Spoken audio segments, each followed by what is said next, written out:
bersyukur padamu, ya Tuhanku. Aku hendak bermazmur bagimu selama ku hidup, ya Allahku. Haleluya Tuhan, bernyanyi bagimu selagi ku ada. Sekali lagi katakan, ya Tuhanku. Oh ya Tuhan, aku hendak bernyanyi bagimu Tuhan.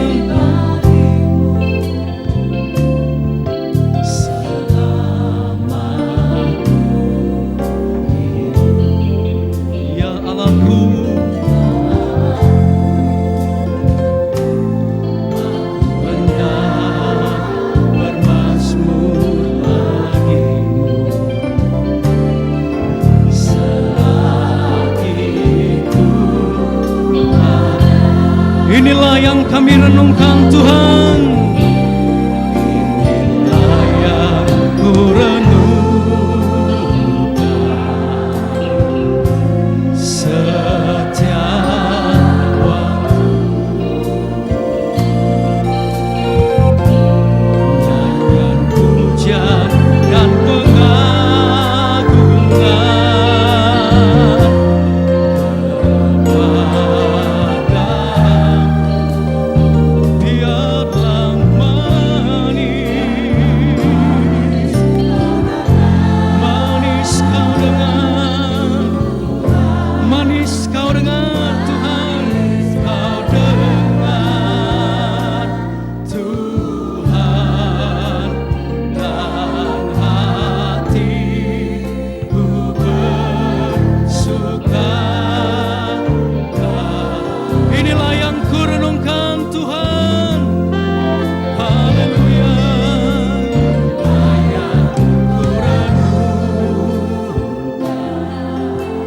Tuhan.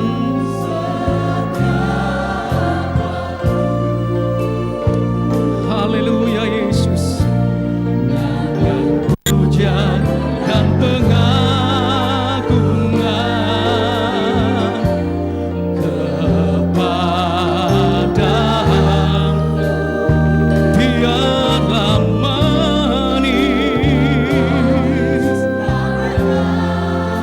manis kau dengar Tuhan, manis kau dengar Tuhan, dan hatiku bersuka karenamu. Kami percaya Tuhan, Engkau ada di tempat ini Tuhan.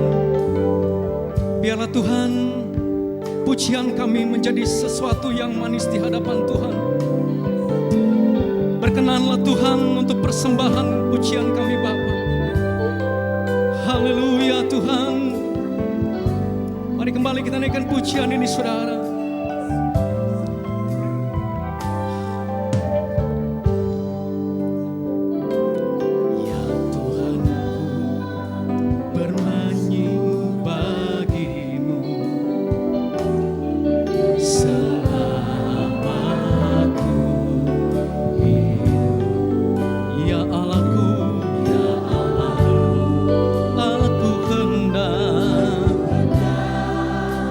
Bermazmur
Yesus, manis kau dengar. Haleluya.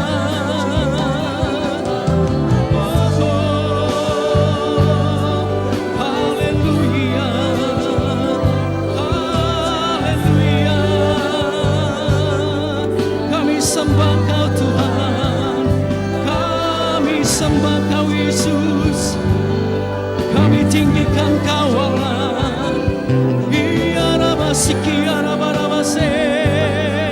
Haleluya. Oh haleluya.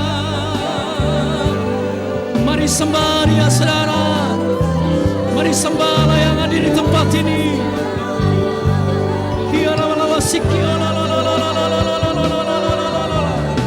Oh haleluya.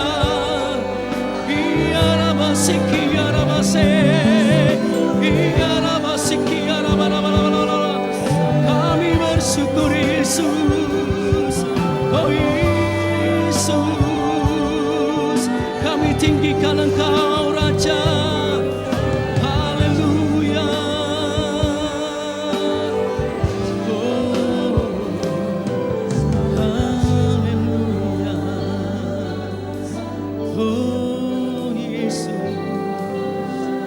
kami sembah Engkau Tuhan, kami bermazmur bagimu Yesus. Oh Allahku, kami tinggikan Engkau Tuhan. Ya Rasik ya Rabase. Jemaat kekasih, kita masih ada pada serial khotbah Yesus nama yang dapat dipercaya. Membahas 316 nama yang dimiliki oleh Yesus Kristus Tuhan kita seturut kesaksian Alkitab. Hari ini kita sampai pada nama yang ke-110. Nama yang ke-110 dari Yesus Kristus Tuhan kita. Dan bacaan firman terambil masih pada kitab Injil Matius. Pasalnya yang kedua ayat 1 sampai 6. Matius 2 ayat 1 sampai 6. Dan kalau Bapak Ibu Saudara telah menjumpai bacaan firman ini, kembali dengan hormat walaupun baru saja kita duduk, saya jemput kita kembali untuk bangkit berdiri. Dan marilah dengan secara berbalas-balasan dan suara yang mantap, kita bacakan bahagian firman Allah ini secara berbalas-balasan. Saya baca ayat ganjil Bapak Ibu Saudara, ayatnya yang genap, dan ayat yang ke-6 nanti kita bacakan bersama-sama. Matius 2 ayat 1 sampai 6, dan demikianlah bunyi firman Tuhan. Sesudah Yesus dilahirkan di Bethlehem di tanah Yudea pada zaman Raja Herodes, datanglah orang-orang Majus dari timur ke Yerusalem.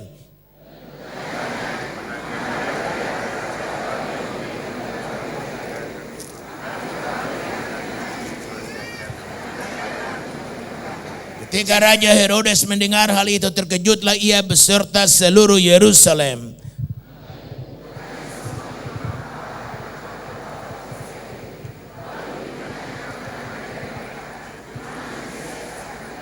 Mereka berkata kepadanya di Bethlehem di tanah Yudea, karena demikianlah ada tertulis dalam kitab Nabi bersama-sama, dan engkau Bethlehem tanah Yehuda, engkau sekali-kali bukanlah yang terkecil di antara mereka yang memerintah Yehuda, karena daripadamu akan bangkit seorang pemimpin yang akan menggembalakan umatku Israel. Amin. Silakan duduk. Tuhan memberkati kita. Ayat 6 dari bacaan firman Matius 2 hari ini berkata, dan engkau Bethlehem tanah Yehuda, engkau sekali-kali bukanlah yang terkecil di antara mereka yang memerintah Yehuda, karena daripadamu akan bangkit seorang pemimpin yang akan menggembalakan umatku Israel. Garis bawahi kalimat indah yang berkata, akan bangkit seorang pemimpin. Seorang pemimpin, dengar sekali lagi, seorang pemimpin yang akan menggembalakan umatku Israel. Nama Yesus yang ke-110 adalah seorang pemimpin. Seorang pemimpin itulah nama yang ke-110 dari Yesus Kristus Tuhan kita, a governor, seorang pemimpin. Kota Bethlehem dikaitkan dengan namanya. Di Bethlehem Efrata, di Bethlehem di tanah Yehuda akan muncul seorang pemimpin. Kota Bethlehem mendapat semacam penghargaan sampai 2 kali. Penghargaan yang pertama, di Bethlehem lahir seorang besar yang bernama Daud, yang kemudian menjadi pemimpin bangsa Israel. Dialah yang menggembalakan mereka, karena memang dialah seorang gembala. Pekerjaan utamanya adalah menggembalakan kawanan domba bapaknya. Dan pengalaman menggembalakan kawanan domba, Allah menjadikan dia gembala bagi umatnya. Seorang raja, seorang gembala, seorang pemimpin. Itulah pertama Bethlehem mendapat penghargaan. Dia tempat di mana lahir seorang besar pertama yang bernama Daud, haleluya. Dan dia menjadi raja bangsa Israel. Dan begitu dahsyat Daud di mata Israel, sampai Yerusalem disebut the city of David, kota Daud. Yerusalem ibu kota Israel dijadikan atas nama seorang besar yang bernama Daud. Lalu lahir yang kedua, Bethlehem, lahir orang kedua besar, yaitu anak Daud, Isa binti Maryam, Yesus Kristus juru selamat manusia. Bethlehem mendapat penghargaan kedua, lahir raja kedua, raja di atas segala raja. Kalau pertama lahir cuma Daud, raja Israel, maka yang kedua lahir raja di raja, the King of Kings and the Lord of Lords. Dia lahir di sana. Bethlehem mendapat penghargaan yang kedua. Walaupun dia kecil, tetapi diperhatikan Allah. Karena itu kita tidak perlu bersungut, tidak perlu berkecil hati. Jika mungkin kita orang kecil tidak dipandang orang, asal Tuhan di pihak kita, asal Yesus menjadi raja kita, Tuhan kita, haleluya. Allah tidak kekurangan cara dan metode untuk mengangkat seseorang dari puing-puing yang berserakan menjadi sebuah bangunan yang megah untuk Tuhan dan kemuliaan namanya. Asal Tuhan menjadi pengharapan kita, asal Tuhan menjadi andalan kita, dan Tuhan menjadi segalanya. Dunia tidak bisa menjadi pegangan kita. Sejarah membuktikan dan pengalaman hidup membuktikan bahwa tidak ada pijakan yang kokoh dalam dunia ini, tidak ada pegangan yang kokoh dalam dunia ini. Hanyalah Tuhan menjadi andalan kita. Dialah batu karang keluputan, the rock of ages. Haleluya. Batu karang jabatu segala zaman. Pada dialah kita landaskan bisnis kita. Pada dialah kita landaskan hidup berumah tangga kita. Pada dialah kita landaskan kesehatan kita. Haleluya. Dan langit dan bumi boleh lenyap, tetapi kuasa Tuhan tinggal tetap. Karena Tuhan tidak berubah, kemarin, hari ini, dan sampai selama-lamanya. Saudara sekalian, betapa dahsyatnya kita memerlukan seorang pemimpin. Dunia telah diajar dan dunia telah paham betapa pentingnya peranan seorang pemimpin dalam hidup ini. Hidup memerlukan seorang pemimpin. Haleluya, saya sudah katakan dalam khotbah ini, karena dalam mengkaji nama Yesus Kristus kita telah pernah menyinggung Yesus sebagai pemimpin Israel. Dan haleluya, kita butuh seorang pemimpin dalam kelompok kecil yang bernama keluarga, yang terdiri dari bapa, mama, dan anak, 1, 2 atau lebih. Kita perlu seorang pemimpin di sana. Lebih besar lagi ketua RT, lingkungan tetangga. Maka dalam rukun tetangga kita butuh seorang ketua, seorang pemimpin yang bernama ketua RT. Dalam lingkup yang lebih besar lagi, rukun warga, kita butuh seorang pemimpin di sana yang kita angkat dan diberi nama ketua RW. Lebih besar lagi, lurah, kelurahan, kita butuh seorang pemimpin yang bernama lurah. Lebih besar lagi, bupati, kita butuh seorang yang bernama pemimpin dalam kabupaten. Kita butuh seorang besar yang memimpin dalam negeri ini yang bernama presiden. Wanita kah pria kah dia bukan soal, tapi kita butuh seorang pemimpin. Dunia sedang dilanda oleh Irak yang diserang oleh pasukan koalisi, yaitu Amerika dan Inggris. Haleluya, Baghdad telah dikuasai kata Quran, dan di sana Saddam Hussein hilang. Irak memerlukan pemimpin sehingga mereka kacau sekarang. Maka rumah-rumah mewah dijarah orang. Semua sekarang dilengkapi dengan senjata. Orang kaya dilengkapi senjata. Kenapa? Oleh karena takut dijarah orang, sehingga dengan senapan dia membela dirinya, dia membela hartanya. Di sana tidak ada seorang pemimpin, sehingga Irak menjadi kacau. Membuktikan bahwa di mana tidak ada pemimpin, kekacauan melanda orang. Di mana tidak ada seorang pemimpin, maka tidak ada lagi yang dapat memerintah. Mereka tidak tahu kemana arah harus diambil. Dunia telah diajar pentingnya seorang pemimpin. Haleluya. Jadi kalau Anda tidak perlu pemimpin, maka Anda hanya berjalan seturut arah mau hidupmu.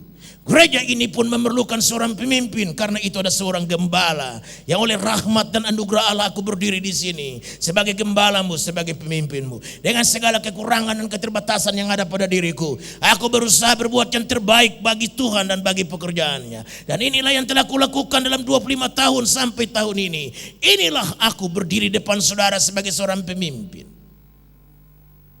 Dalam dunia sekuler kita butuh seorang pemimpin. Dalam dunia rohani pekerjaan Allah kita butuh seorang pemimpin. Haleluya.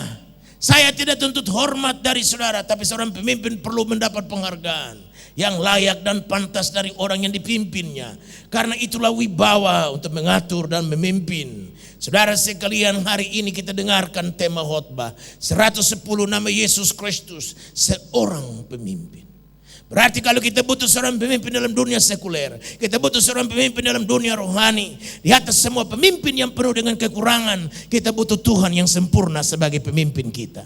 Kita butuh Tuhan karena Dia tidak kurang, tidak ada sesuatu yang cacat pada diri Tuhan. Dialah pemimpin di atas segala pemimpin, dan kita butuhkan Dia dalam hidup kita. Panggil Dia menyertaimu, panggil Dia memberikan arahan sebagai seorang pemimpin menggembalakan umatnya. Demikian Allah, dan Dia tidak segan dan tidak malu. Dia memproklamirkan dirinya sebagai gembala bagi kita. Dalam Yohanes pasal 10 Yesus Kristus mengklaim dirinya, akulah gembala yang baik dan tiap-tiap dombaku aku mengenal suaranya. Dan domba-dombaku mengenal aku. Dia mengklaim dirinya sebagai pemimpin dan gembala. Namun jauh ribuan tahun sebelumnya, Daud si penggembala mengungkapkan kalimat gembala pada Allah. Dan dalam Mazmur 23, Mazmur yang sangat populer, dimulai dengan kalimat Tuhan adalah gembalaku, maka aku tidak kekurangan barang apapun.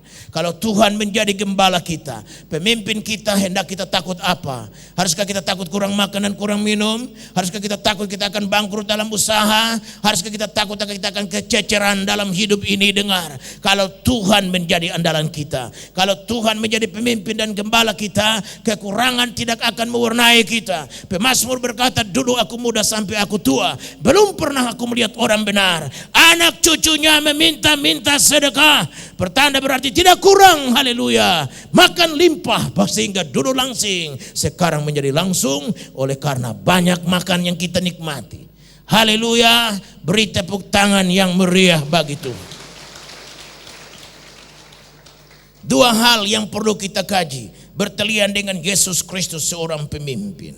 Hal yang pertama, wibawanya sebagai seorang pemimpin, dan kedua, karakter kepemimpinannya atau sifat kepemimpinannya. Hal yang pertama, wibawa Kristus sebagai seorang pemimpin perlu kita hayati supaya kita mengerti nilainya pemimpin dalam hidup kita. Nilainya bagaimana pentingnya seorang yang mengatur dan memimpin hidup ini. Dan kalau pada Dia Yesus Allah Tuhan yang kita sembah, kita pertaruhkan hidup ini sekali lagi, Dia bisa memimpin kita pada jalan kebenaran karena namanya. Haleluya. Wibawanya sebagai seorang pemimpin yang pertama, wibawanya ada di atas segala sesuatu. Sebagai seorang pemimpin, wibawa Yesus Kristus ada di atas segala-galanya. Di atas segala kuasa yang ada di surga, di bumi dan di bawah bumi, kuasa Yesus Kristus ada di atas segala-galanya. Yohanes pasal 3 ayatnya yang ke-31, firman Allah berkata begini, Yohanes 3 ayat 31. Siapa yang datang dari atas adalah di atas semuanya. Siapa yang berasal dari bumi termasuk pada bumi dan berkata-kata dalam bahasa bumi. Siapa yang datang dari sorga adalah di atas semuanya. Dengar saya baca ulang Yohanes 3 ayat 31. Siapa yang datang dari atas adalah di atas semuanya. Siapa yang berasal dari bumi termasuk pada bumi dan berkata-kata dalam bahasa bumi. Siapa yang datang dari sorga adalah di atas semuanya. Haleluya. Dikatakan bahwa Yesus Kristus dan wibawanya ada di atas segala sesuatu. Segala sesuatu tunduk pada otoritas dan wibawa Yesus Kristus. Dan menyadari hal ini, kita tidak perlu takut dan gentar akan apapun yang sudah terjadi, sedang terjadi dan akan terjadi. Akan ada banyak kesukaran dan kesulitan yang melanda dunia ini. Haleluya. Dan merata, tidak di satu lokasi bernama Irak, merata di seluruh dunia. Andai kata Anda tinggal di Hong Kong, Anda tinggal di Guangzhou, Anda tinggal di Cina, Anda tinggal di berbagai tempat, Anda khawatir keluar rumah oleh karena Anda takut kejangkit wabah SARS. Hari ini setelah ibadah ini Dr. Mulyadi, salah satu dokter yang menangani klinik GBI Mawar Sarun setiap ibadah minggu selesai. Dan Anda berobat, Anda memeriksakan kesehatanmu, akan saya beri waktu beberapa menit kepada beliau untuk menerangkan tentang penanggulangan penyakit SARS. Beliau ada di antara kita hari ini. Pak Dr. Mulyadi, tolong berdiri sebentar kalau Bapak ada di antara kami. Ya, di belakang sana, baik, puji Tuhan. Beliau akan memberikan sedikit keterangan tentang penanggulangan penyakit SARS. Beliau adalah dokter kita di sini, anggota setia bersama ibu, istrinya pun ikut paduan suara. Ibu dokter juga ada di antara paduan suara di sini. Oh, sudah keluar ke sana.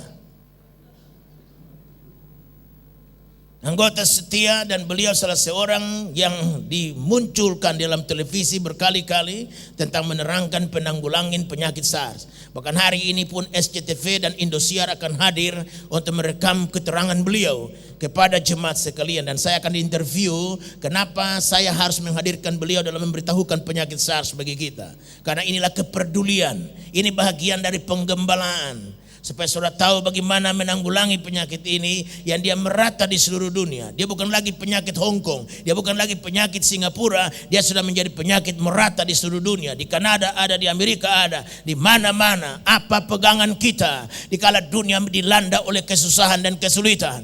Haleluya, dikala dunia dilanda oleh kesukaran dan kesulitan, Tuhanlah andalan kita, Tuhanlah pegangan kita, Tuhanlah menjadi segalanya bagi kita. Inilah pentingnya hidup bertuhan itu. Hidup bertuhan bukan gak ada guna. Hidup bertuhan bukan membuang-buang waktu. Hidup bertuhan bukan berarti tidak ada kerjaan di rumah. Tuhan merupakan satu kebutuhan pokok, the must. Satu keharusan. Seperti makan dan minum itu keharusan. Anda tidak bisa tawar soal makan dan minum. Anda tidak bisa ingin sehat tanpa makan. Anda tidak bisa hidup sehat tanpa minum. Anda mau hidup mesti makan. Begitulah Tuhan pun satu kebutuhan. Dia lebih dari sekedar makan dan minum bagi kita. Karena dia menaruh hidup pada kita dan berhak pula mengambilnya. Tuhan Yesus berkata, kenapa kau takut manusia yang hanya mematikan tubuh dan tidak bisa mengapakan jiwamu. Tapi takutlah pada Allah yang bukan saja bisa membunuh tubuh, tapi memasukkan jiwamu ke dalam neraka. Dia yang menetapkan segala-galanya. Dia menetapkan hari kemarin, hari ini, dan hari esok kita. Dan berbahagialah orang yang menjadikan Yesus Kristus andalan hidupnya. Kuhadirkan dia di tengah-tengah jemaat kekasih. Jangan kau lecehkan dia, ambil dia dan berkata, Tuhan, tanpa engkau satu pun terdapat aku berbuat. Sebaliknya beserta denganmu aku melakukan perkara-perkara yang gagah perkasa. Haleluya. Tuhanlah andalan kita dan wibawanya ada di atas segala-galanya. Dia di atas penyakit SARS, dia di atas wabah penyakit, dia di atas segala sesuatu yang melanda hidupmu. Pegang dia dan dia ada di atas segala-galanya. Dia tak terjangkau oleh penyakit SARS, dia tak terjangkau oleh kelemahan manusia, dia tak terjangkau oleh bedil dan granat dan bom. Dia lebih dari segala-galanya. Orang bisa membakar gereja tapi orang tidak bisa membakar Yesus Kristus kepala gereja.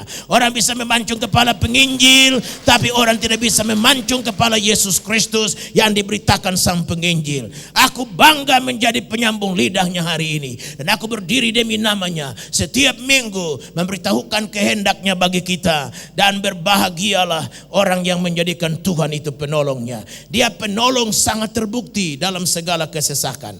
Karena itu kita percaya dia, karena wibawa dan kuasanya ada di atas segala-galanya. Haleluya. Yohanes 3:31 berkata, siapa yang datang dari atas, di atas segala-galanya. Haleluya. Wibawanya membuat dia harus dipuji dan disembah selama-lamanya. Singkirkan penyembahan yang lain, singkirkan patung berhala, singkirkan semua yang membuat imanmu terbagi dua. Iman ganda tidak ada pada setiap anak Tuhan. Iman kita harus berfokus satu saja, pada Allah Bapa dalam Yesus Kristus Tuhan. Allah Abraham, Allah Ishak, Allah Yakub, Allah Israel adalah Allah kita. Jika orang bertanya kepadamu sesudah ibadah ini, Allah yang manakah yang Bapa sembah? Jawab dengan pasti bahwa aku menyembah Allah Israel, Allah Abraham, Allah Ishak, Allah Yakub, yang menampakkan kasihnya kepadaku dalam Yesus Kristus anak Daud. Merekalah bapa leluhur yang menurunkan juru selamat bagi kita. Karena itu saudara,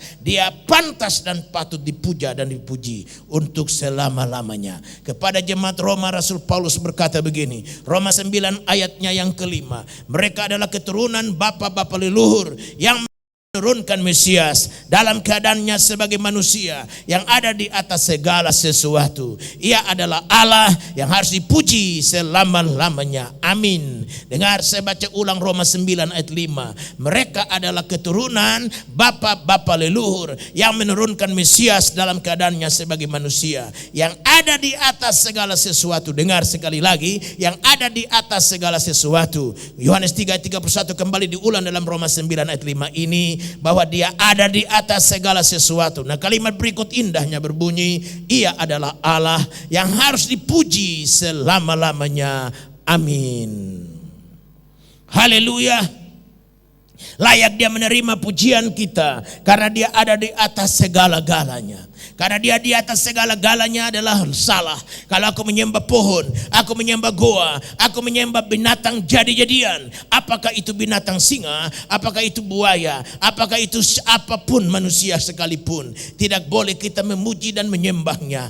Karena itu singkirkan semua dari hadapan Allah hari ini. Jika engkau memakai kuasa kegelapan, akar bahar, cincin berisi, lepaskan hari ini, tinggalkan di sini, jangan kau bawa pulang. Kami akan membakarnya dalam nama Yesus Kristus. Itulah penghambat berkatmu, itulah penghambat rezekimu. Karena yang memberi rezeki bukan itu. Yang memberi rezeki adalah Allah yang di atas segala-galanya, yang layak menerima pujian dan penyembahan kita. Haleluya. Karena itu dialah yang patut disembah selama-lamanya, dari kekal sampai kepada kekal. Rasul Paulus berkata dia harus dipuji dan disembah. Dia anak Allah yang liwat bapa-bapa leluhur yang bernama keturunan bangsa Israel. Abraham, Ishak dan Yakub, bapa-bapa leluhur yang menurunkan pada kita Mesias dalam keadaan manusia yang di atas segala-galanya. Dan dia layak dipuji, disembah untuk selama-lamanya. Haleluya. Saudara sekalian, luar biasa. Nah, inilah sebabnya mengapa rezeki kurang bekerja dalam kita. Karena kita menduakan Tuhan. Kita pegang Tuhan di tangan kanan dan setan di tangan kiri. Kita pegang Tuhan di tangan kanan dan akar bahar di tangan kiri. Kita pegang Tuhan di tangan kanan dan kuasa kegelapan di tangan kiri. Tinggalkan semua itu. Dan tanganmu dua-dua rangkul Tuhan saja. Tanganmu dua-dua pegang Tuhan saja. Dan jangan kau tinggalkan dia hanya karena hal-hal lahiriah yang fana ini. Sangat sayang kalau kau tinggalkan dia hanya karena seorang wanita, seorang pria yang menggoda hatimu dan kau rela menikah dengannya. Dan kau meninggalkan Tuhan Yesus yang hebat ini. Kuasanya dan wibawanya di atas segala-galanya. Yang kedua, kuasanya memungkinkan dia dipuji dan dipuja selama-lamanya. Hal yang ketiga, pemimpin-pemimpin yang palsu akan bergentar, akan gemetar di hadapan hadiratnya. Haleluya. Orang-orang yang palsu hidupnya, orang-orang yang tidak berjalan pada kebenaran akan gemetar karena kepalsuan tidak bisa berpadu dengan yang asli. Karena di mana terang gelap tidak ada, di mana ada gelap di situ terang tidak ada. Karena manakah persahabatan yang dapat dilakukan oleh terang dan gelap?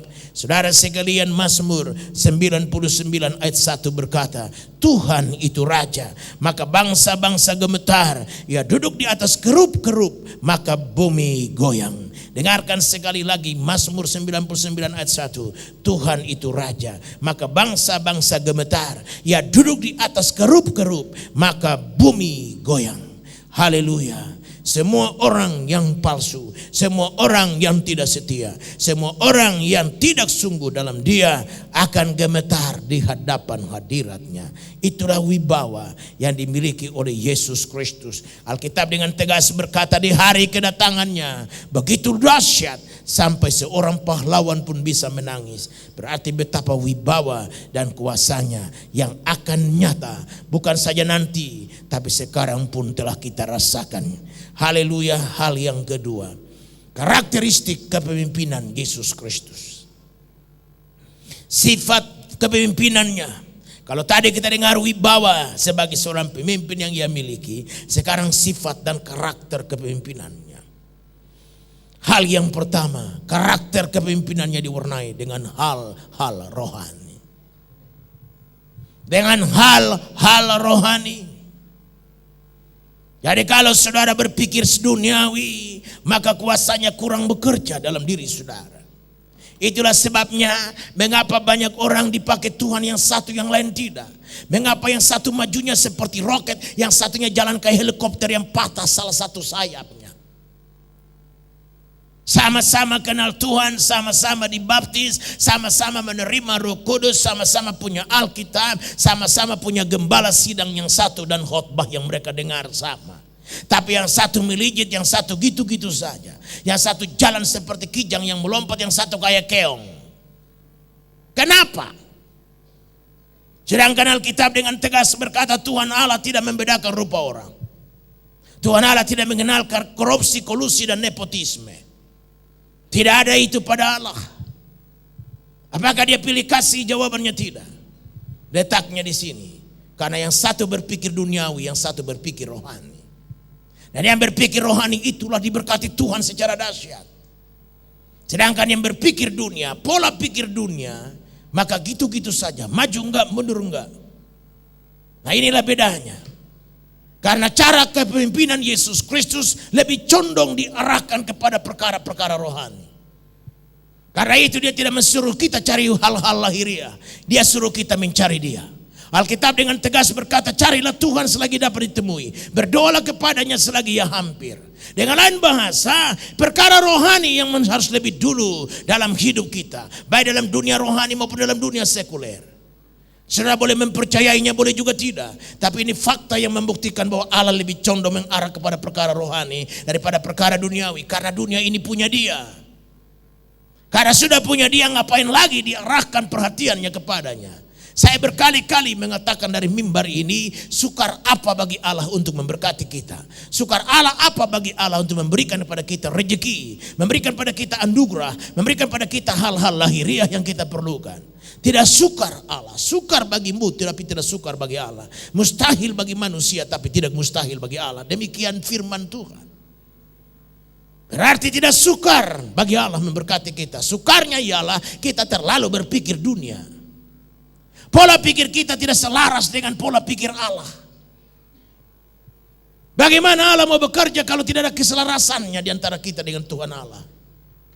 Allah hanya bekerja kalau ada keselarasan antara hati kita dengan hati Tuhan, pikiran kita dengan pikiran Tuhan, pola berpikir kita dengan pola berpikir Tuhan Allah.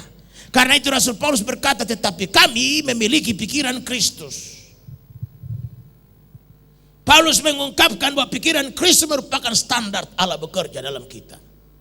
Sebaliknya kalau kita berpikir dunia, bedanya kita dengan orang dunia apa? Karena memang itulah pola pikir orang dunia. Pola pikir orang dunia berbeda dengan pola pikir seorang anak Tuhan. Karena orang dunia pikir dunia, orang anak Tuhan pikir sorga. Dikatakan bahwa berpikirkanlah perkara-perkara yang di atas dan bukan di dunia ini saja, kata Alkitab.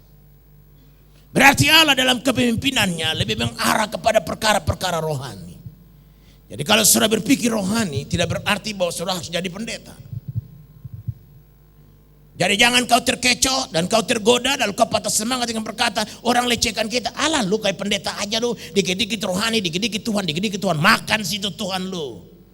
Memang Tuhan yang memberi kita makan, bukan manusia. Amin. Bukan tuh manusia yang bikin kita apa-apa, Tuhan Allah. Saya berdiri sebagai saksi hidup di hadapan saudara. Bahwa Tuhanlah yang menghidupkan saya. Tuhanlah yang menciptakan perkara-perkara besar lewat pelayanan saya. Dan Tuhanlah yang saya kumandangkan dari mimbar ini. Karena saya tidak ngomong berdasarkan teori. Saya berdiri sebagai satu fakta hidup dan saksi hidup. Dan Tuhanlah yang menjadi saksinya. Bagaimana dari tangannya lah mengalir segala berkat, rahmat dan anugerah. Mari kita berpikir rohani. Sebab Tuhan hanya bisa bekerja dengan orang-orang yang berpikir rohani. Karena pikiran rohani merupakan titik kontak kuasa Allah dalam diri kita. Allah butuh titik kontak. Allah butuh semacam channel dalam kita untuk dialirkan berkatnya, anugerah dan rahmatnya. Dan channel itu bernama pikiran rohani. Jangan sudah menakar segala sesuatu berdasarkan pola pikir orang dunia. Anda akan gagal dalam hidup ini. Hanya dua kelompok manusia dibagikan Allah menurut firman-Nya. Kelompok yang pertama manusia dunia dan kelompok yang kedua manusia rohani. Itu saja dua golongan manusia yang dibagi Tuhan Allah. Kalau politik membagi manusia beragam, ekonomi membagi manusia beragam. Kalau Tuhan Allah membagi manusia cuma dua, manusia duniawi dan manusia rohani. Itu saja. Jadi kalau kau berpikir dunia, Tuhan Allah enggak bekerja. Tapi kalau berpikir rohani, Tuhan Allah bekerja. Dan mendapatkan pikiran rohani tidak lain kecuali Anda mendapatkannya lewat buku ini. Ini buku berisikan pikiran Allah. Ini buku berisikan kemauannya Tuhan. Ini buku berisikan rencana kekekalan Allah. Ini buku tidak boleh jauh dari kita. Dia harus menjadi istri kedua di samping istri kita yang kelihatan mata. Ini istri yang gak bisa lihat mata. Bawa kemana-mana, gak usah malu membawanya. Di samping kau bepergian ke luar kota, di atas bajumu harus ada ini buku. Amin. Kau pergi kemana saja, bawa ini buku. Sementara tunggu pesawat karena delay, buka buku ini baca. Karena ini buku kehidupan. Dia menghidupkan kita di sini dalam hidup dalam kekekalan nanti. Haleluya. Karena pola pikir Allah cuma rohani, maka dia cuma bekerja dalam diri-diri orang-orang yang berpikir seperti dia berpikir. Relakan saya baca Kolose 2 ayatnya yang kedua dan 3. Kolose 2 ayat 2 dan 3 berkata supaya hati mereka terhibur dan mereka bersatu dalam kasih sehingga mereka memperoleh segala kekayaan dan keyakinan pengertian dan mengenal rahasia Allah yaitu Kristus, sebab di dalam Dialah tersembunyi segala harta, hikmat dan pengetahuan. Wah, luar biasa. Dengar saya baca ulang. Kolose 2 ayat 2 dan 3. Supaya hati mereka terhibur dan mereka bersatu dalam kasih sehingga mereka memperoleh segala kekayaan dan keyakinan pengertian dan mengenal rahasia Allah yaitu Kristus, sebab di dalam Dialah tersembunyi segala harta, hikmat dan pengetahuan. Nah, beberapa hal indah perlu digarisbawahi dalam ayat Kolose 2 ayat 2 sampai 3 ini. Yang pertama yang disebut rahasia Allah. Apa rahasia Allah itu? Yesus Kristuslah itu rahasianya Allah. Dikatakan supaya mengerti rahasia Allah yaitu Kristus. Ada banyak rahasia Allah yang tersembunyi bagi kita. Dan kalau semua rahasia Allah terbuka bagi kita, maka Allah itu bukan Allah lagi. Dia menjadi salah satu di antara kita. Tapi karena dia di atas segala-galanya, ada banyak rahasia yang belum dia bukakan. Dan syukur untuk itu. Hikmat Allah adalah merahasiakan sesuatu. Jadi kalau saudara mesti mengerti semua rahasia hidup ini, maka saudara bukan lagi manusia, tapi saudara menjadi Allah. Itulah yang membuat nenek moyang kita jatuh dalam dosa. Karena setan berkata kalau kau makan buah pohon ini kau tidak mati, malah kau sama dengan Allah. Akhirnya mereka makan buah itu, bukan sama seperti Tuhan Allah, malah mampus. Karena kita ingin sama dengan Tuhan Allah, ingin tahu segala rahasia. Ada banyak rahasia dalam hidup ini bos, yang kita tidak bisa mengerti. Dan itulah hidup beriman itu. Kalau semua sudah dimengerti, buat apa beriman lagi? Karena iman punya definisi adalah iman, adalah keyakinan akan perkara-perkara yang kita belum lihat. Berarti perkara yang belum lihat berarti rahasia. Perkara yang belum kita pahami, rahasia. Itulah iman. Sedang dalam Tuhan itu yang pentingkan adalah iman. Walaupun mata belum melihat, percaya. Telinga belum mendengar, percaya. Identitasnya belum kita raba, percaya. Nah itulah pentingnya bertuhan itu. Tuhan punya kepentingan Tuhan itu cuma iman. Kalau kita sudah tahu semua, ngerti semua, lihat semua, buat apa diimani lagi? Karena iman adalah perkara-perkara yang kita belum lihat.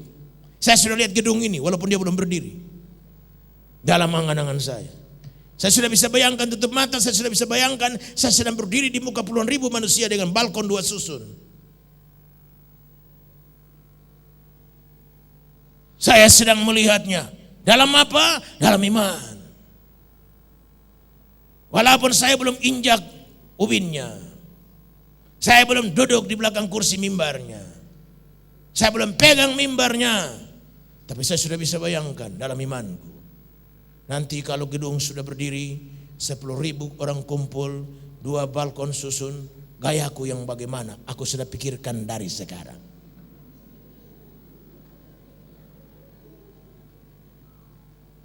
Aku akan pukul mimbar dengan gayaku bagaimana, aku sudah pikirkan dari sekarang. Aku sudah dengar paduan suara ratusan orang mengumandangkan lagu. Aku telah dengar ibu-ibu bukan lagi cuma sekian begini, tapi mereka sudah berpadu menjadi kor yang besar. Mereka padu kor besar kan gak mungkin penuh karena ini kursinya sedikit. Tapi kalau gedung besar cuma sebegini orang mah gak kelihatan. Dari belakang keker ya 5 orang. Katanya udah banyak begini. Padukan semua kor ibu-ibu. Gak boleh ada ibu-ibu namanya Gloria 1, Gloria 2, Gloria 3. Semua cuman Gloria aja. Gak ada 1, 2, 3. Nggak ada lagi kor haleluya, kor hosana, nggak ada. Yang ada cuman kor GBI Mawar Sarun. Haleluya. Dan semua yang ada di sini yang punya suara merdu, suara bagus, jangan duduk menjadi penonton. Libatkan diri menjadi anggota paduan suara. Haleluya. Kalau untuk dunia kau bisa menyanyi, masa untuk Tuhan malu ah, malu ah, malu ah. Kau bisa berakting di muka SCTV. Kau bisa berakting di muka ribuan manusia karena TVRI mensyuting dirimu. Tapi di hadapan jemaatmu malu ah, malu ah, malu ah. Tuhan Yesus berkata, jika kau malu menyaksikan aku di hadapan manusia, aku juga akan berkata malu ah, malu ah. Haleluya. Luar biasa. Jadi yang punya suara merdu segera daftarkan diri untuk jadi anggota paduan suara. Haleluya. Yang bisa alto, tenor, apalagi itu ya, bariton, bass, dan soprano. Ciailah, soprano. Harus mendaftarkan diri untuk menjadi anggota paduan suara. Haleluya. Kalau umurmu 50 ke atas seperti mirip aku, kor haleluya. Umurmu 40 tahun ke bawah, kor hosana. Haleluya. Luar biasa. Tapi Om Pendeta, saya ini tidak punya suara semerdu seperti Emilia Contessa atau seperti Bruri peso 5, sedang aku ini peso 7. Tampangku kurang menguntungkan, tidak mengapa. Aku akan pasang kau untuk menjalankan kolekte.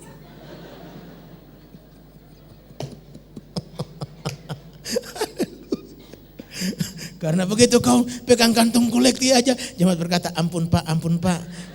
Aku tidak beri yang sedikit Pak, aku beri banyak Pak. Haleluya. Gereja kita nanti waktu peresmian pada tahun 2005 nanti, di mana Pendeta Coyonggi akan berkhotbah. Setelah itu kita akan bikin seri meeting selama 2 minggu. Tiap malam Anda akan dengar paduan suara yang merdu. Tiap malam Anda akan mendengar pengkhotbah kaliber dunia berkhotbah. Kita akan datangkan seorang yang dari Belanda. Orang ini adalah jagoannya negeri Belanda. Seluruh Eropa dia pegang. Kepala geng seluruh Eropa. Dia bertobat waktu Nicky Cruz. Saudara mungkin pernah dengar nama Nicky Cruz yang dia punya judul film The Cross and the Switchblade. Salib dan pisau belati. Maka bagaimana kepala geng ditobatkan. Dan ini kepala geng bernama Nicky Cruz.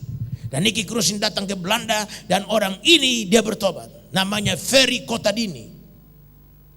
Dia bertobat, kepala geng seluruh Eropa. Dan luar biasa Tuhan pakai dia. Maka kami akan hadirkan dia pada tahun 2005 sebagai pembicara KKR. Dan Anda akan lihat bagaimana seorangnya diubah Tuhan. Jadi kita akan bikin 2 minggu berturut-turut KKR setiap malam. Dalam upacara peresmian GBI Mawar Sarun, the building of 10,000 seats.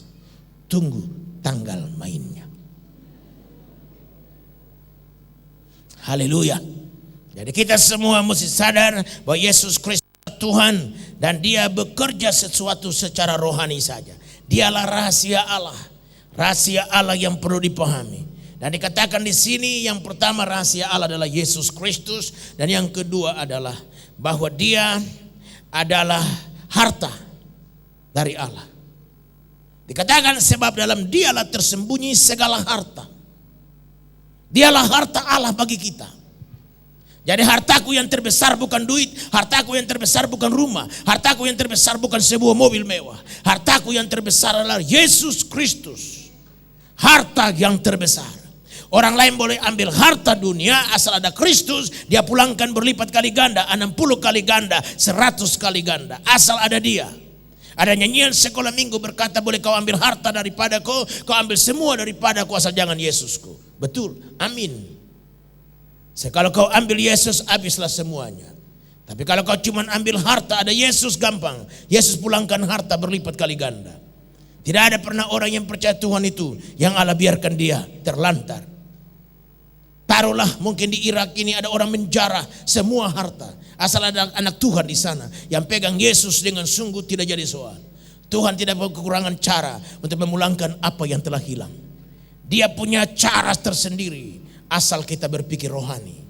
Asal kita utamakan Tuhan, mengutamakan firman. Firman menjadi landasan hidup kita dalam berkarya, dalam berbisnis, dalam hidup rohani, dalam pelayanan. Nah, ini juga yang saya lihat banyak kekurangan hamba-hamba Tuhan. Mereka mengutamakan duit lebih dari semuanya. Mereka tidak mengutamakan Tuhan. Karena itu Allah kurang bekerja dalam diri mereka, dalam pelayanan mereka. Tapi kalau kita utamakan Tuhan saja, kita sisihkan semua yang berbau hal-hal lahiriah. Singkirkan itu paling belakang. Yesus paling depan. Yesus di depan, Yesus di muka, semua di belakang. Dan dia akan ciptakan yang tidak ada menjadi ada. Ledakan-ledakan dan letupan-letupan dalam bisnis akan diciptakan Tuhan. Dan Anda cuma menyaksikan dan menontonnya. Dan Tuhan Allah yang bekerja dan beroperasi. Hidup ini enteng kalau Tuhan yang bekerja. Sebaliknya hidup ini berat kalau Tuhan di belakang dan dunia di depan. Sebaliknya hidup ini enteng kalau Tuhan di depan dan dunia di belakang. Haleluya. Inilah prinsip hidup Tuhan memimpin manusia. Inilah prinsip hidup Tuhan menjadi pemimpin dan menjadi bos dalam kehidupan ini. Hal yang kedua, karakteristik kepemimpinan Yesus Kristus bukan saja rohani, tapi adil tanpa kekerasan. Kepemimpinan Tuhan itu adil. Dia tidak berat sebelah dalam memberikan berkat-Nya. Dia tidak memilih dalam menurunkan hujan. Dia tidak memilih dalam menurunkan sinar matahari. Dikatakan matahari diberikan untuk semua orang, baik atau jahat. Semua diturunkan. Berarti tanda dia tidak memilih kasih dalam menurunkan rahmat dan berkat-Nya. Keadilan-Nya menuntut dia berbuat demikian. Dan tanpa kekerasan diberikannya pada kita berkat itu. Haleluya, dia tidak pernah memaksa seorang pun. Karena itu hari ini adalah kumpulan orang-orang yang datang dengan sukarela. Hari ini adalah kumpulan orang-orang yang datang beribadah dengan sukacita. Tidak ada paksaan di antara kita. Kalaupun Anda datang mula pertama karena terpaksa, dipaksa-paksa oleh istrimu, Pak ayo dong, katanya kita mau beribadah, ini udah jam 8 lewat 10, kau masih santai-santai aja, sedang perjalanan kita di jalan masih 1 jam, gimana sih kau, harus berantem dulu sebelum datang beribadah, harus marah-marah sama nyonya dulu. Baru sampai di gereja kita menyanyi, kasih itu lemah lembut, kasih itu panjang sabar. Walaupun tadi itu berapa tahun yang lalu, tapi sekarang kau sudah datang beribadah dengan sendirinya. Bahkan kau yang bangunkan istri, sayang dulu kau yang dorong-dorong aku, sekarang kau kenapa jadi begini? Ya Pak, kelemahan lagi melanda aku.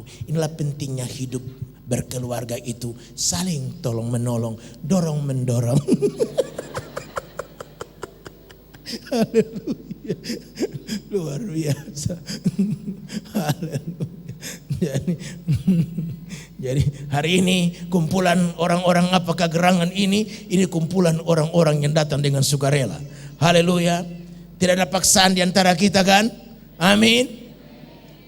Kok aminnya kayak ragu-ragu begitu. Haleluya.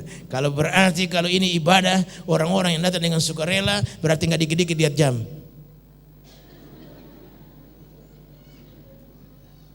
Ini bukan pameran jam, di sini ibadah. Haleluya. Memang tidak bisa dipungkiri ada pendeta yang khotbahnya kurang menyenangkan sehingga jemaat gelisah seperti duduk di atas bara api. Memang tidak bisa dipungkiri, tapi aku berusaha supaya menjadi pengkhotbah yang cukup lumayan lah. Kalau aku ngomong kayak menyombongkan diri gitu ya, tapi kira-kira begitulah. Haleluya. Jadi saudaraku sekalian, jadi kita datang hari ini adalah kumpulan orang-orang yang datang dengan sukarela. Haleluya. Karena itu Tuhan tidak pernah memaksa siapapun. Tuhan cuma mengundang. Dan undangan terbukanya berbunyi begini, marilah kepada kamu yang berlelah dan bertanggungan berat. Namanya juga undangan kan ya. Undangan mah boleh dipenuhi, boleh juga tidak. Tidak pernah ada undangan disertai ancaman. Barang siapa yang tidak memenuhi undangan ini akan terkena KUHP pasal sekian-sekian. Mana ada undangan disertai ancaman? Gak ada, itu kecuali panggilan polisi. Kalau Anda dipanggil polisi nggak datang, Anda tahu sendiri. Karena di bawah tertulis begini, barang siapa yang melalaikan panggilan polisi, maka dia akan terkena hukuman begini-begini. KUHP-nya dipasangkan. Nah, itu mesti hadir. Mau tidak mau, sakit gigi atau sakit perut, sakit kaki, nggak ada alasan. Anda mesti datang. Namanya panggilan polisi. Tapi kalau undangan kan nggak ada. Di bawah disertai ancaman. Barang siapa yang dengan sengaja tidak memenuhi undangan ini, maka dia ditahan polisi 3 kali 24 jam. Gak ada. Hanya kalimatnya berbunyi begini, tanpa mengurangi rasa hormat kami kepada Bapak, Ibu, dan Saudara, maka kalau boleh. Itu kok ini ketawa paling keras karena dia begitu mengalaminya. Tidak ada kalimat ancaman, tapi kalimatnya di bawah berbunyi begini, tanpa mengurangi rasa hormat kami kepada Bapak, Ibu, dan Saudara, sehingga kalau cendera mata yang akan diberikan, mohon jangan dalam bentuk barang atau bunga, tapi dalam bentuk cash and carry minimal 100.000 rupiah. Wah! Haleluya. Wah, ini canggih ini. Betul, ini namanya akalmu main. Saya sangat setuju. Waktu saya menikah dengan ibu, ampun. Habis menikah kita buka toko barang. Bayangkan, gelas 10 losin, mangkok 10 losin, termos sekian biji. Kita mau bikin apa dengan termos? Emangnya buka rumah sakit? Namanya ini orang yang kasih hadiah juga kurang berpikir. Lah bayangkan kita dapat termos 30, panci 20, ember sekian puluh. Buset, kita buka barang kelontongan. Bisa-bisa Om Pendeta robah profesi, buka toko barang. Orang bisa tanya, Pak Pendeta, sekarang Bapak sudah gak jadi pendeta lagi, kok jadi buka toko macam begini? Aku bilang, bego, ini lagi menghabiskan barang-barang sisa. Haleluya. Wah. Tapi sekarang orang udah pinter, dia udah tulis terang-terangan tanpa rasa malu lagi. Betul, kita kasih bunga cuman aksi-aksian. Ini hari ada, besok udah layu, mau diapain? Tapi kalau dia kasih cash and carry, kan kita bisa manfaatkan itu. Haleluya. Nah kan tahun ini kan Om Pendeta juga ulang tahun gereja yang ke-25 dan ulang tahun pernikahan Om Pendeta yang ke-25.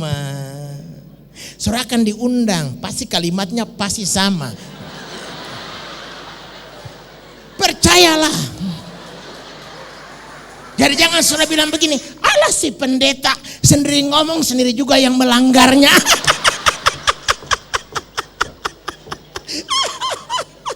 Pasti tidak, ini aku tidak melanggarnya. Aku tidak bilang bahwa aku tidak setuju, aku justru bilang itu bagus karena otak kita main. Jadi aku akan pakai begitu, undangan akan aku kasih dan kalimatnya di bawah begini, tanpa mengurangi rasa hormat Bapak dan Ibu, maka cendera mata mohon jangan dalam bentuk bunga atau barang, tapi dalam bentuk uang cash and carry, karena uang ini akan dipakai untuk pembangunan GBI Mawar Saron, the building of the 10,000 seat. Gitu tuh kan, keperakan tuh, baru tahu kan rahasianya kan tuh. Haleluya. Jadi itu pasti kalimatnya begitu. Karena uangnya 1 sen pun tidak masuk kantong Om Pendeta. Semua untuk apa? Gereja. Daripada kau kasih bunga 500.000. Nah kalau kau kasih duit 500.000 kan udah dapat semen berapa sak? Ayo semen berapa sak? 20. Semen 25 ya? 28.000. Oh, Sesfoni bilang 28.500 lagi bangun ya, jadi kontraktor ya.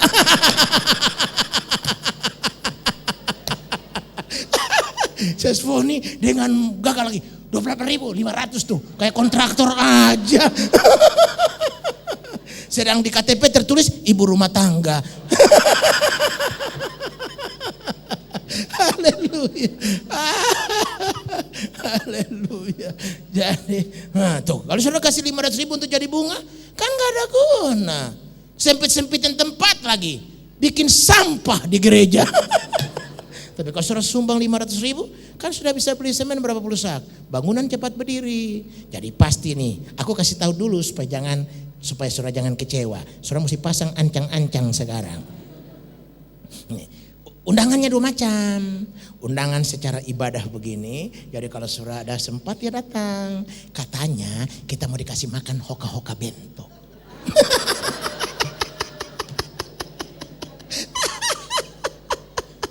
Jadi ibadah secara jemaat dulu.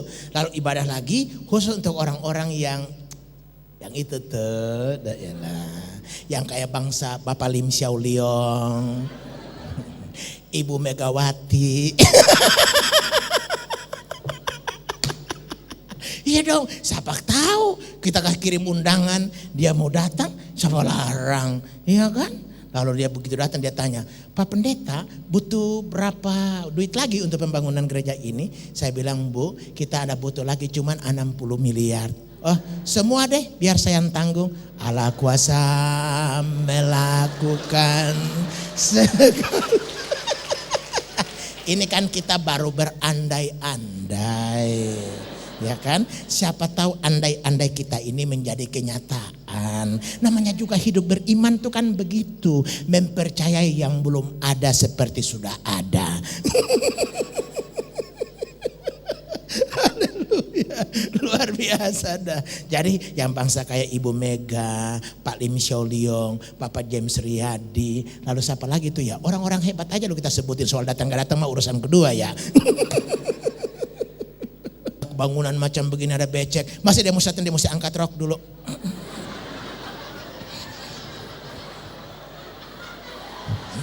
Ya malu dong, ini kan namanya otak kita kurang main. Masa undang orang-orang hebat macam begitu, masa musatan di lokasi gereja mesti angkat-angkat rok. Lakinya bilang pulang yuk mak, pulang yuk mak. Enggak dong, orang-orang macam begitu kita mesti di tempat yang khusus gitu. Di mana Om Pendeta? Itu masih rahasia perusahaan. Nah itu, nah kalau undangan macam begitu tuh pasti begini nih. Tanpa mengurangi rasa hormat Bapak dan Ibu, maka mohon cenderamata jangan dalam bentuk bunga apalagi barang, tetapi dalam bentuk cash and carry minimal 10 juta. Duh loh. Soal kalimatnya tuh mah gampang. Yang penting kita tulis begitu. Undangan namanya juga gak disertai dengan ancaman. Undangan namanya juga. Jadi kalau Tuhan Yesus undang kita gak ada ancaman. Karena dia tidak pernah memaksa siapapun. Itulah cara pemerintahan Allah itu. Adil dan tanpa kekerasan. Semua harus dikerjakan dengan rela hati. Semua harus dikerjakan karena menanggapi kasih-Nya. Karena itu firman Allah dengan tegas berkata, hendaklah kamu masing-masing memberi dengan sukacita dan jangan dengan duka dan paksa. Karena Allah mengasihi orang yang memberi dengan sukacita dan tulus hatinya. Berarti apapun yang kita buat kepada Tuhan harus dengan rela hati. Dengan sukacita. Gak boleh terpaksa. Memberi tidak boleh terpaksa, beribadah tidak boleh terpaksa, berdiri tidak boleh terpaksa. Jangan berbuat sesuatu dengan bersungut-bersungut. Beri lagi, beri lagi, beri lagi, beri lagi. MC suruh berdiri, baru aja duduk berdiri lagi. Dasar otak kagak main. Memang kadang-kala MC juga kurang main otak. Itu tidak bisa dipungkiri. Ada MC yang kurang otak. Jadi dia kadang-kala gak tahu ini ibadah. Ibadah umum itu kan umum namanya juga ya. Nenek-nenek ada, kakek-kakek ada. Ini bukan ibadah kaum muda. Kalau ibadah kaum muda kan mau jingkrak sana, jingkrak sini. Tapi kan mesti raba dong. Ini kebaktian umum. Dan ini ibadah resmi lagi. Jadi dirinya tidak boleh lama. Tidak boleh banyak gaya. Tepuk tangan di belakang. Lah kalau lagi encok bagaimana mau tepuk tangan di belakang? Ini kan namanya otak kurang main. Pakai tepuk tangan belakang segala. Tepuk tangan samping segala. Tepuk tangan aja yang normal, kenapa? Iya dong. Saya koreksi tadi itu, Adi Luhut itu. Tepuk tangan di atas kepala. Lah bedanya apa? Orang lagi bisul diketek masa mau bagaimana? Nah ini kan namanya otak kurang main. Tepuk tangan normal aja, kenapa kok pakai di atas kepala segala? Nah ini saya koreksi hari ini nih MC-nya kita ini. Tepuk tangan normal aja, kenapa? Emangnya ke atas kepala lalu dia mendatangkan berkat lebih besar? Enggak. Daripada atas kepala dia bersungut-bersungut, lebih yang normalnya aja tanpa bersungut. Kan lebih bagus tanpa bersungut. Karena ibadah itu tidak boleh disertai persungutan. Nah MC yang menciptakan persungutan dia yang salah. Dia tanggung dosanya. Iya dong. Kesalahan itu pasti ada, tapi why atas mereka yang menjadi penyebab kesalahan. Nah jadi berdosa saya kalau saya ciptakan kesalahan. Ya kan, tepuk tangan yang normal aja, kenapa? Komentar yang normal saja, yang penting semangat. Gairah yang tinggi, yang normal-normal. Jangan nongol yang abnormal. Saya kalau abnormal orang gak suka. Itu yang ciptakan persungutan, karena abnormal. Di luar kewajaran. Jadi yang normal. Supaya Tuhan berkati kita. Karena ibadah itu tidak boleh disertai dengan duka dan paksa. Tidak ada unsur paksaan dalam pemerintahan Tuhan itu. Semua harus dengan rela. Nah singkirkan persungutan di antara kita. Singkirkan keluhan. Karena itu menghambat berkat Allah. Pemerintahan Tuhan kurang bekerja dalam kita. Karena kita terlalu banyak bersungut. Karena itu bersyukur, karena syukur itu kunci pintu berkat Allah. Dia buka tingkap-tingkap langit dan Allah curahkan berkatnya pada kita secara berkelimpahan. Haleluya, luar biasa. Jadi kita lihat di sini bahwa pemerintahan Tuhan itu adil dan tanpa kekerasan. Yang ketiga, pemerintahan Tuhan itu penuh semangat dan efektif. Pemerintahan Yesus Kristus itu penuh semangat, gairah, dan efektif. Jadi tidak ada alasan bagi kita untuk berkata, Tuhan, kumana ya jawaban Tuhan? Dengarkan, Allah itu bukan lelet. Tidak ada istilah lelet pada Tuhan Allah. Kalau Anda suruh seseorang dan pertolongan itu nggak terwujud-wujud, lelet amat sih lo. Kan biasa kita bilang begitu kan. Pekerjaan yang cuma sekedar beberapa jam dia bikin 2 hari. Lelet amat sih lo. Kan begitu kita punya bahasa. Nah Tuhan Allah tuh gak ada istilah macam begitu. Gak ada istilah lelet pada Tuhan Allah. Tuhan Allah tuh gairah dalam mengerjakan apapun. Dia lebih dari seorang pahlawan perang. Dia lebih dari seorang yang cekatan. Dia lebih dari siapapun. Karena tenaga itu berasal dari dia. Tadi dikatakan bahwa dalam dialah tersimpan segala pengetahuan dan hikmat Allah. Berarti dalam kamus kerjanya dan pemimpinnya Tuhan Allah tidak ada istilah terlambat, tidak ada istilah terlalu cepat, karena Tuhan Allah tidak tergesa-gesa dalam mengerjakan apapun. Dia selalu bekerja tepat waktu dan efektivitasnya diperhitungkan. Banyak kali kita minta Tuhan berkati aku, Tuhan berkati aku, tapi Tuhan lihat ini orang gak efektif. Banyak berkat yang aku berikan pada dia mubazir. Dia cuma menjadi direktur daripada gudang berkat saja yang aku beri. Sudah tahu gudang kan? Gudang itu kalau sudah masuk tidak bisa keluar. Gudang namanya juga. Tapi Tuhan Allah tidak jadikan kita direktur gudang berkat. Tuhan Allah jadikan kita saluran. Inilah efektivitasnya. Efektifnya berkat itu kalau dia disalurkan. Kalau seorang gak salurkan berkat itu kurang efektif. Dan Tuhan Allah tidak mau berkati orang yang hidupnya tidak efektif. Karena itu Mazmur 67 dikatakan begini, kiranya Allah memberkati kita, kiranya Allah mencahayakan wajahnya atas kita, supaya ujung-ujung bumi mengenal namanya. Inilah efektifnya. Memang kita lagi bangun kantor gereja, amin. Kita lagi bangun gedung gereja, the building of 10,000 seat, amin. Dan pada saat yang sama kita sedang membangun sekolah lanjutan tingkat pertama di Trans Bali, Lampung Utara. Secara manusia ngapain bantu ke sana? Kita juga lagi perlu kok. Tapi kerajaan Allah punya rumusan tidak begitu. Rumusan kerajaan Allah ialah beri maka kepadamu akan diberi. Itulah efektifnya. Efektif berkat itu kalau kita menyalurkannya. Kalau kita tidak menyalurkan berkat itu, lalu habislah kita. Nah, karena itu mengalirlah berkat itu. Saya pikir-pikir luar biasa. Karena secara manusia kita sumbang puluhan juta. Baru beberapa minggu lagi puluhan juta. Beberapa minggu lagi puluhan juta. Hitung-hitung sudah hampir 300 juta lebih ada di Lampung Utara. Hampir 400 juta lebih udah tersalur pergi ke Pariti, Kupang, Pulau Timur untuk rumah-rumah sederhana.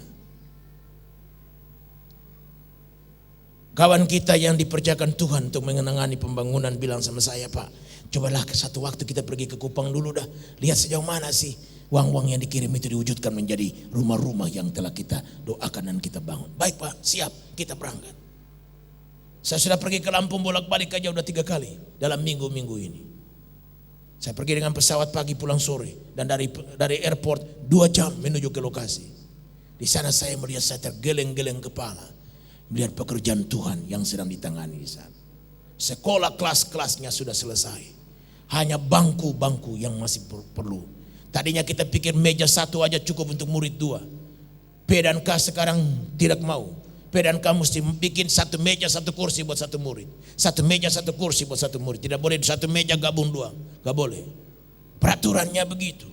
Ya kita butuh 46 juta hanya untuk bangku. Dan kursinya tentunya. Dan lemari. Dan juga meja untuk guru. Belum lagi kita butuh yang lain-lainnya. Tapi kita perlu uang. Tapi Tuhan itu luar biasa. Efektifnya kerajaan Allah itu. Kalau disalurkan berkat itu. Kita tidak boleh menahannya. Mana yang memerlukan itu salurkan dulu.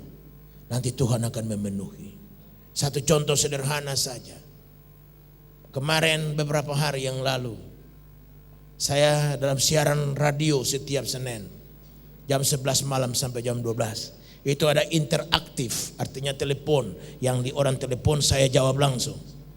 Maka seorang anggota kita telepon dan berkata, Pak, saya sakit, tolonglah saya didoakan. Baik, saya janji hari sekian. Hari Selasa jam 4 sore saya janji. Tamu tidak habis-habisnya. Saya habis ngajar, selesai saya begitu turun tamu sudah tunggu. Tamu ini dari sebuah partai Kristen di negeri ini yang datang minta bimbingan sama saya, minta supaya saya kasih arahan pada mereka. Karena memang partai ini dirundingkan di sini dan mereka cari dana. Dan saya bilang cari dana bagus, tapi kenapa mesti cari dana di gereja? Saya bilang, saya saja ini cari dana untuk gereja dimulai dari diri saya. Saya suruh orang nyumbang, saya sendiri mesti nyumbang.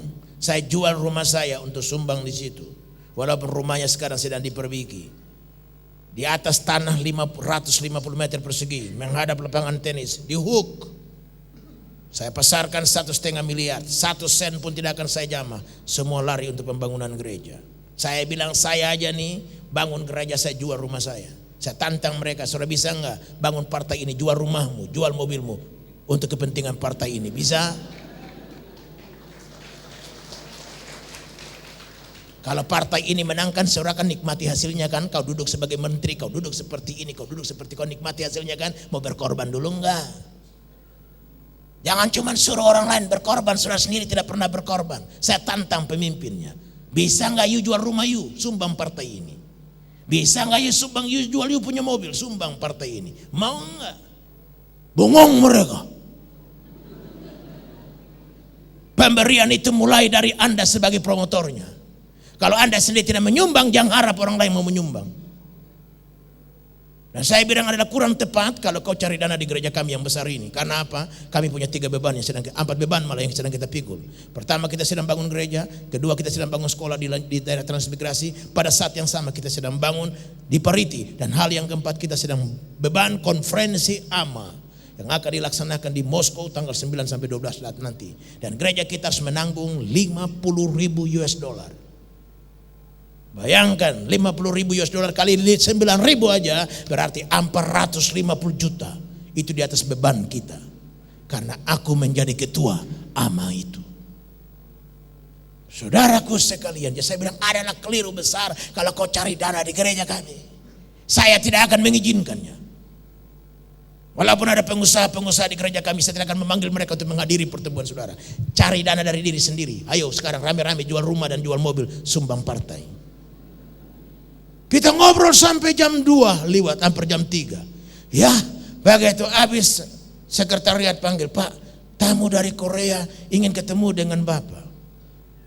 Ada satu rombongan dari Korea yang orang penting di Hyundai. Menyumbang mobil beberapa buah, baik bus maupun bus maupun mobil yang kayak model Kijang maupun sedan seperti Lemonsin gitu. Jadi mau pingin gereja mau Mawar mau pingin yang macam mana? Saya nggak tahu dulu apa mainannya. Apakah kita bayar harga murah tanpa pajak dan sebagainya? Ya, saya pikir saya catat aja dulu bus sekian, Kijang sekian dan Lemonsin yang panjang satu untuk tamu-tamu penting kita bisa bawa. Jadi kita nggak bikin susah anggota lagi untuk pinjam mobil. Ngobrol sampai jam 5. Saya lupa doa rekan ini. Wah, udah saya pikir, saya lihat agenda, nggak ada acara. Saya pakai baju olahraga, saya jogging sekitar gereja dan sembari jogging sembari doa. Ya, satpam bilang, Pak minta maaf Pak. Ibu ini yang Bapak janji jam 4. Saya bilang Bapak lagi jogging. Ya, dia bilang, lah kok Bapaknya jogging? Saya bilang dia minta maaf. Saya jam 7 nanti dengan ibu akan ke sana. Udah, saya dengar begitu buru-buru saya stop jogging, saya lari cari ibu. Saya bilang, Mak, ayo kita kan janji kemarin mau besok ibu ini jam 4, ini sudah mau dekat jam 6 nih. Ayo, buru-buru. Ya udah, saya nggak usah ganti lagi. Papa aja mandi ganti buru baju. Nah, kita pergi. Sampai sana mendoakan beliau dengan rasa haru dan berterima kasih. Beliau berkata, Tuhan telah berbuat banyak sama saya. Apalah yang bisa saya buat sama Tuhan. Ini sedikit bantuan saya untuk gereja. Sedikit lagi. Sampai di rumah saya doakan kami buka 10.000 US dollar cash. Itu cuma satu contoh. Yang kalau kita sayang duit kagak datang. Itulah efektifnya kerajaan Allah. Berjalan datang, mengalir datang, simpan macet. Itulah efektivitasnya kerajaan sorga itu. Yang datang pergi. Semakin banyak beri, semakin berkat mengalir besar. Salomo dalam kekayaannya berkata begini. Orang yang berhemat secara luar biasa senantiasa berkekurangan. Tapi orang yang menghambur-hamburkan hartanya senantiasa berkelimpahan. Itulah rumusan efektifnya kerajaan Allah. Banyak kali kita nggak lihat efektifnya Allah di sini kan. Kalau Allah kasih kita kumpul itu mubasir, nggak efektif. Yang efektif itu ialah datang pergi.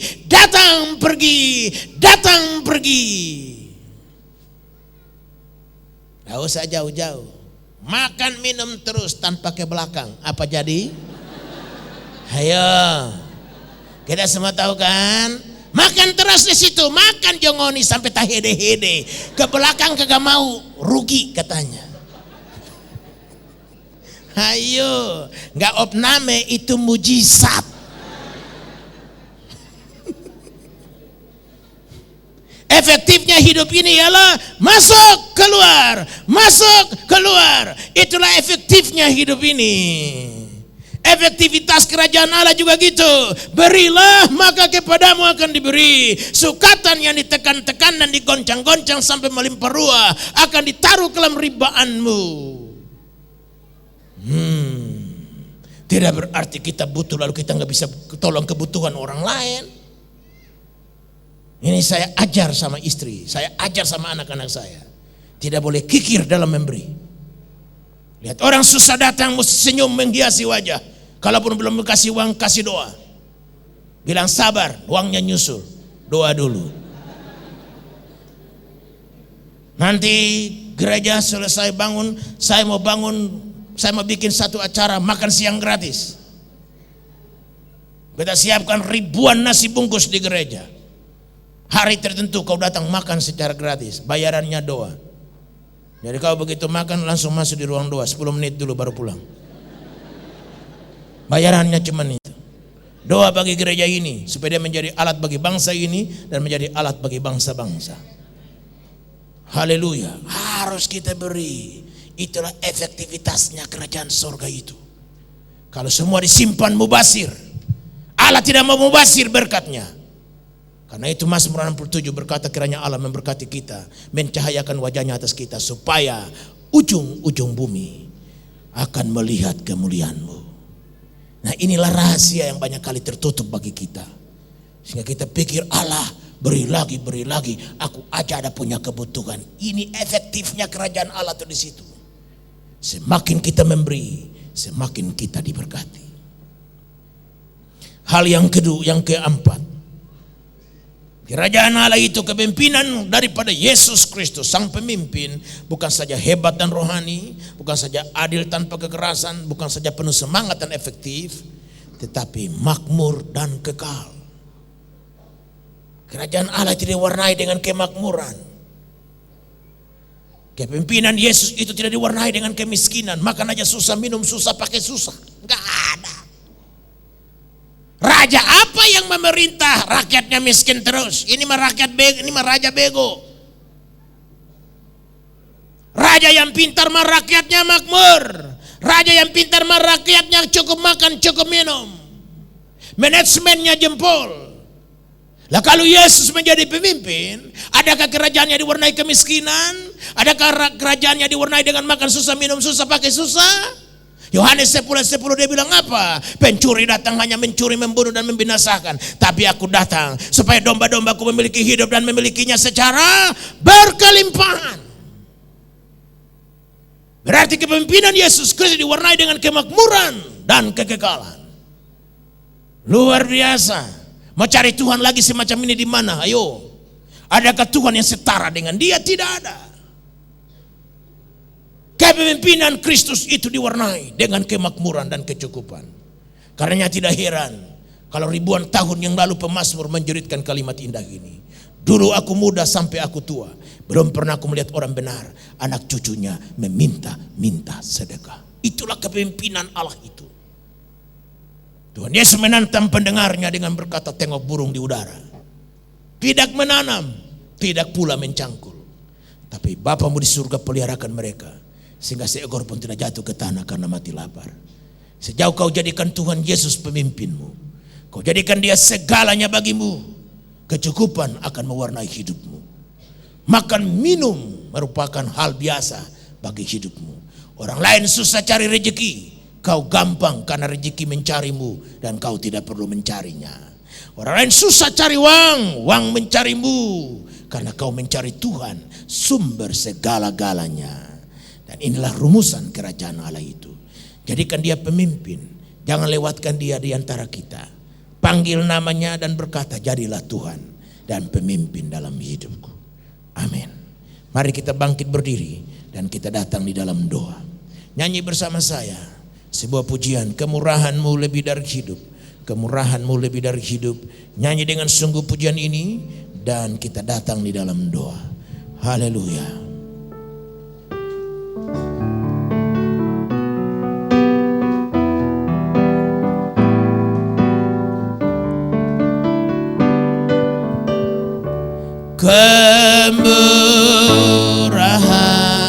Kemurahan-Mu lebih dari hidup. Haleluya. Lebih dari hidup, kemurahan. Haleluya. Lebih dari hidup, bahwa lidahku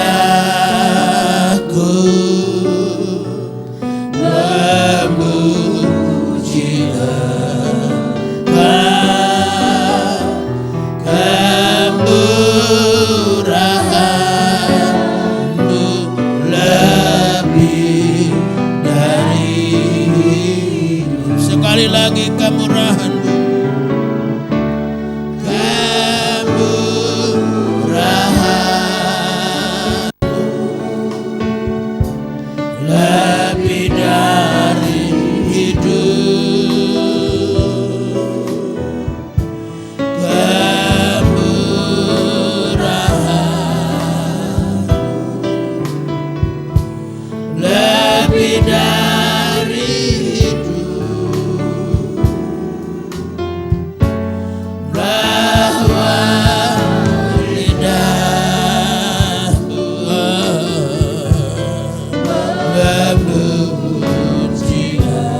Kami bersyukur karena Engkau Allah kami.